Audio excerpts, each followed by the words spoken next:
हमारे आज के पिटारे में हिंदी साहित्य का एक ऐसा नगीना है जिसकी चमक मतलब आज भी कम नहीं हुई है। हाँ बिल्कुल। हमारे पास जो स्रोत है वो हमें ले जाते हैं देवकीनंदन खत्री की चंद्रकांता संतति के तीसरे भाग की दुनिया में।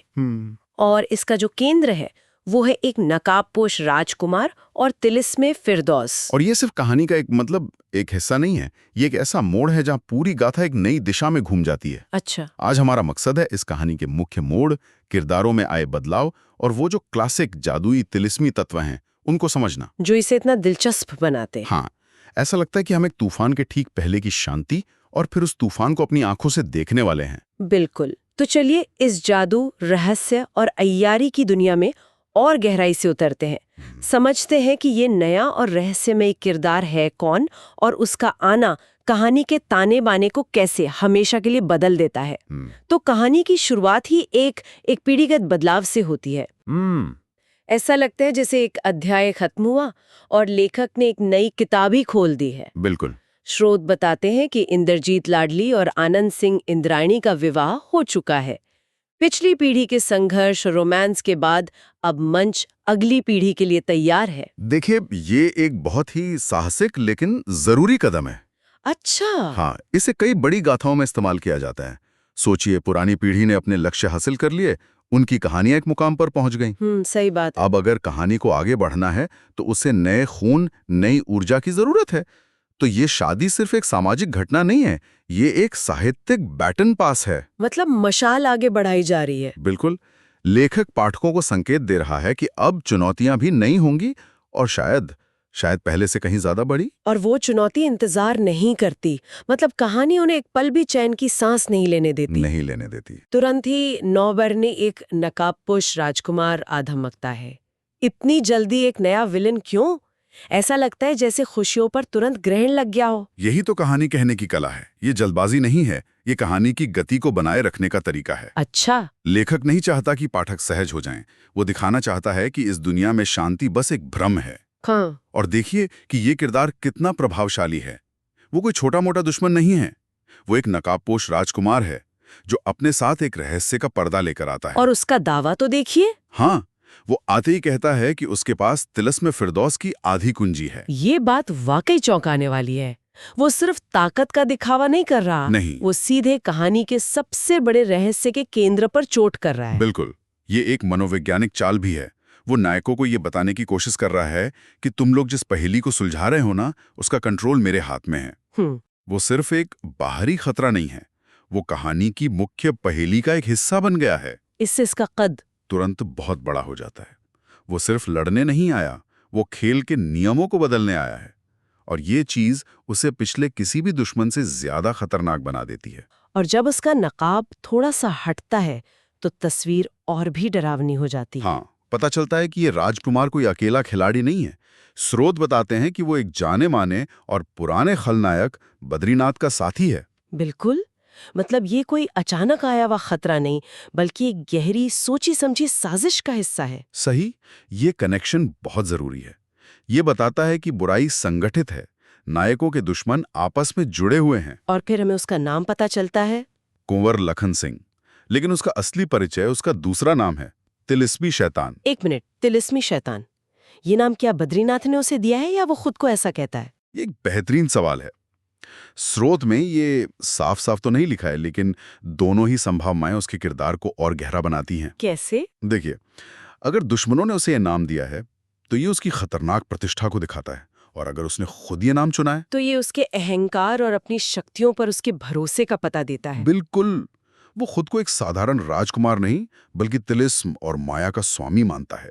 शैतान शब्द यहाँ सिर्फ बुराई का प्रतीक नहीं है, बल्कि धोखे, भ्रम और शक्ति का प्रतीक है जो समझ से परे हो। एक चेतावनी जैसा। हाँ, ये नाम ही अपने आप में एक चेतावनी है। और इस तिलिस्मी शैतान जैसे मायावी दुश्मन से लड़ने के लिए आपको सिर्फ तलवारबाज नहीं, बल्कि उनसे भी ज्यादा चतुर लोग चाहिए। सही पकड़ा। शायद इसीलिए कहानी अब कमला और चपला कुमारी पर फोकस करती है, जो अब पूरी तरह से अयारिन बन चुकी हैं। और ये सिर्फ एक फोकस शिफ्ट नहीं है, ये कहानी में एक बहुत बड़ा थीमेटिक स्टेटमेंट है। ये दिखाता है कि महिला पात्र अब केवल सहायक भूमिकाओं में नहीं है, वे कहानी की मुख्य कर्ता धर्ता बन रही हैं। सही। अय्यार होना सिर्फ जासूसी करना नहीं है, ये बुद्धि, रणनीति, भेष बदलने की कला और मनोविज्ञान का एक मिश्रण है। और कमला चपला इस नए खतरे का सामना सीधे तौर पर कर रही हैं, अपनी ताकत से नहीं बल्कि अपनी बुद्धि से। बिल्कुल, ये कहानी को एक तरफा होने से बचाता है। मुझे ये हिस्सा इसलिए भी दिलचस्प लगता है क्योंकि ये दिखाता है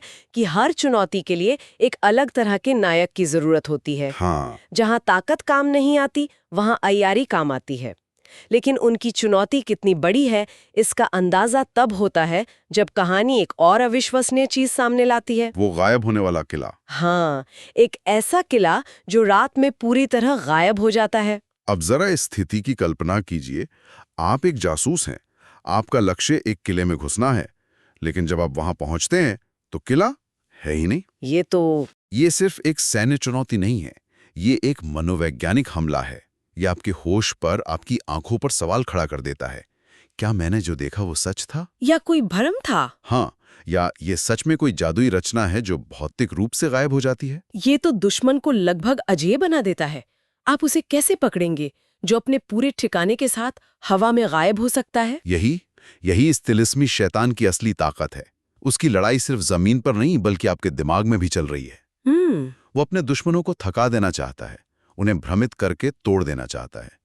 नायकों को अब सिर्फ लखन सिंह को नहीं हराना है, बल्कि उसकी बनाई हुई वास्तविकता को ही समझना और तोड़ना है। लड़ाई अब धारणा और वास्तविकता की बन गई है। बिल्कुल, और इस लड़ाई को लड़ने के लिए अय्यारिनों से बेहतर कौन हो सकता है, जिनका पूरा हुनर ही धारणा को बदलने पर आधारित है। तो इन सब का नतीजा क्या निकलता है? एक तरफ अय्यारिनों की अथक कोशिशें, दूसरी तरफ एक गायब होने वाला किला और तिलिस्मी शैतान का आतंक। अंत में एक समाधान तो होता है। स्रोत बताते हैं कि नकाबपोश राजकुमार पकड़ा जाता है और कुंवर लखन सिंह मारा जाता है। हाँ, पहली नजर में ये नायकों के लिए एक बहुत बड़ी और शानदार जीत लगती है। हाँ, और ये एक जीत है भी। जश्न मनाना जरूरी है, लेकिन यहीं पर लेखक एक बहुत ही दिलचस्प काम करता है। क्या? वो इस जीत को अधूरा बना देता है। स्रोत साफ साफ कहता है कि लखन सिंह की हार से सिर्फ 30% हिस्सा ही टूटता है। सिर्फ 30%? हाँ, ये कहानी कहने की एक बहुत ही कमाल की तकनीक है। ये सिर्फ कहानी को लंबा खींचने का तरीका नहीं है। तो फिर ये क्या है? ये तो नायकों और पाठकों दोनों को एक तरह से निराश करने जैसा है। ये असल में किरदारों और पढ़ने वालों को एक मनोवैज्ञानिक झटका देता है। उन्हें लगता है कि उन्होंने पहाड़ चढ़ लिया, पर चोटी पर पहुंचकर पता चलता है कि ये तो बस एक छोटी पहाड़ी थी और असली एवरेस्ट तो अभी सामने खड़ा है। बिल्कुल, ये जीत को भी एक तरह की हार जैसा महसूस कराता है। ये बताता है कि असली दुश्मन कहीं ज्यादा बड़ा और गहरा है। ये नायकों को एक पल के लिए खुश तो करता है, लेकिन साथ ही उनके सामने एक और भी बड़ी 70% की चुनौती खड़ी कर देता है। इससे कहानी का दाव और भी बढ़ जाता है। बिल्कुल, ये ऐसा है जैसे एक बड़े दरवाजे पर लगे 10 तालों में से आपने सिर्फ 3 ही खोले हैं और अब बाकी 7 ताले और भी मजबूत लग रहे हैं। हाँ, और ये बात सीधे एक बहुत बड़े क्लिफ हैंगर की ओर ले जाती है। हमें पता चलता है कि असली और सबसे बड़ा तिलिस्म तो अभी बाकी है, और उसका नाम है तिलिस्मे होशरुबा का आखिरी हिस्सा। नाम पर गौर कीजिए, होशरुबा, होश उड़ा देने वाला। हाँ, या चेतना हर लेने वाला। ये सिर्फ एक आकर्षक नाम नहीं है, ये एक सीधी चेतावनी है। अच्छा, ये एक ऐसे तिलिस्म की ओर इशारा कर रहा है जो अब तक देखे गए किसी भी तिलिस्म से कहीं ज्यादा जटिल, शक्तिशाली और खतरनाक होने वाला है। मतलब लखन सिंह की हार बस एक शुरुआत थी, एक वार्म अप। कहानी का पैमाना अचानक बहुत बड़ा हो गया है। लेकिन यहाँ पर कहानी एक ऐसा मोड़ लेती है जिसकी उम्मीद शायद किसी ने नहीं की होगी। इस अंतिम और सबसे बड़े तिलिस्म को तोड़ने की कुंजी किसी मौजूदा नायक के पास नहीं है। उनकी ताकत, उनकी अय्यारी, सब शायद नाकाफी है। हाँ। स्रोत के अनुसार इसे केवल एक खास बच्चा तोड़ सकता है जो अभी पैदा भी नहीं हुआ है। और ये तो पूरा खेल ही बदल देता है। कैसे? यहाँ कहानी में एक क्लासिक फैंटेसी विचार, एक बहुत ही शक्तिशाली ट्रोप का प्रवेश होता है। एक चुने हुए व्यक्ति की भविष्यवाणी। ये एक ही पल में कहानी की समय सीमा और उसके फोकस को ड्रामेटिकली बदल देता है। अब तक संघर्ष वर्तमान काल में था, अब संघर्ष भविष्य के बारे में है। बिल्कुल। अब मिशन सिर्फ दुश्मन को हराना नहीं बल्कि भविष्य को सुरक्षित करना है।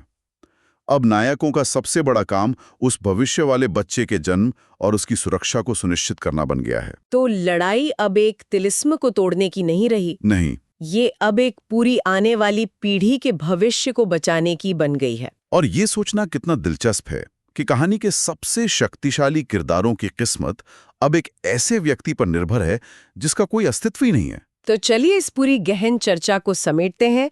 कहानी का ये हिस्सा एक शक्तिशाली और करिश्माई नए खलनायक तिलिस्मी शैतान का परिचय देता है, जो सिर्फ ताकतवर ही नहीं बल्कि मनोवैज्ञानिक रूप से भी लड़ता है। हाँ, और ये नायकों की नई पीढ़ी, खासकर कमला और चपला कुमारी के कौशल और उनकी केंद्रीय भूमिका को स्थापित करता है। ये दिखाता है कि बुद्धि और रणनीति कितनी जरूरी है। और अंत में ये उन्हें एक मुश्किल से हासिल की गई लेकिन साफ तौर पर अधूरी जीत देता है, जो उन्हें असलियत का आईना दिखाती है। और ये सब एक अजन्मे बच्चे की भविष्यवाणी के साथ मुख्य संघर्ष को पूरी तरह से फिर से परिभाषित करके समाप्त होता है।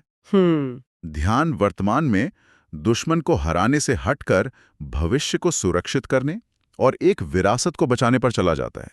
ये एक बहुत ही साहसिक कथावाचन है। ये एक दिलचस्प विचार छोड़ जाता है जिस पर मनन किया जा सकता है। क्या है वो? जब कोई कहानी भविष्य के नायक के बारे में भविष्यवाणी करती है, तो क्या ये मौजूदा पात्रों को उस भविष्य की रक्षा के लिए और भी ज्यादा सशक्त बनाती है, उन्हें एक महान उद्देश्य देती है? या ये एक जोखिम पैदा करती है कि उनके वर्तमान कार्य, उनकी अपनी वीरता बस असली नायक के आने का इंतजार करने जैसा महसूस हो? भाग्य बनाम कर्म। हाँ, ये भाग्य बनाम कर्म का एक बहुत ही पुराना सवाल है जिसे ये कहानी एक नए और जादुई अंदाज में हमारे सामने रखती है।